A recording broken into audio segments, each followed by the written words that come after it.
This week's MindEspresso is about the all-important issue of trust, what Rachel Botsman, the author of Who Can You Trust, calls the currency of interactions. And she believes that trust is that currency, and she explains it this way. Trust is what gets us from the known to the unknown. It is the bridge. It is our way of taking risk out of the equation, right? Because if we're going to leap from a known world and we're going to do something completely different, there's risk involved. Well, how do I think about that risk? Well, if I'm with someone who I can trust or an institution that I can trust, and I look at that as through the lens of reliability, competence, integrity, and empathy, now there's a risk that might be worth taking, right? And I love this model, and she looks at this model really across the what and the why. I'm going to start off with the why because she said the most important thing is integrity. Without integrity, none of it works. Do I do what I say and mean what I say? Do my actions and my words match up? Do our intentions align with each other? This is the why. Then it's the what. Do you have competence and are you reliable?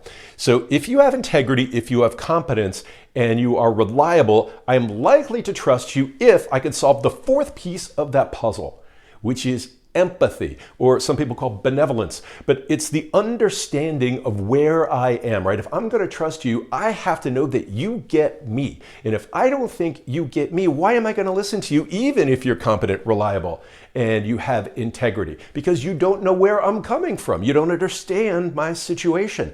So really interesting model here. Stephen Covey talks about the speed of trust in organizations. And if you're able to have trust, right, these bridges are very easy to cross.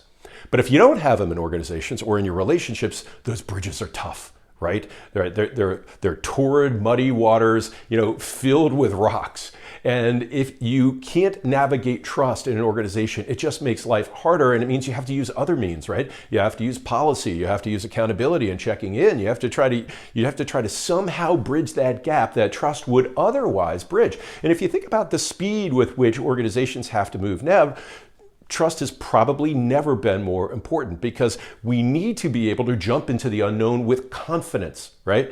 Another equation I like comes from the Trusted Advisor, and it talks about how to become a trusted advisor. It was a course I took a few years ago, but they had a very simple equation for trust as well. They had credibility plus reliability plus intimacy, which aligns with empathy, right, over self. Am I all about myself? If I'm a lot about myself, then I need a lot more credibility, I need a lot more reliability, and I have to have a lot more intimacy in order to become trustworthy in your mind. But what I would love about all of these works, speed of trust, who can you trust, or trusted advisor, is they're honing in on something that's very human, which is unless I have trust in an institution, in a brand, in a person, I'm going to have hesitancy. I'm not going to want to take that risk and move from A to B. And since all of life is about constant movement and improvement, how do we create that trust? And this lens gives me really good insight into a relationship. So I can look at any relationship and say, A, am I viewed with integrity in that relationship? What about competence? What about reliability? And do they believe that I get them? Do they believe that I have empathy, right? Are my what and my why aligned?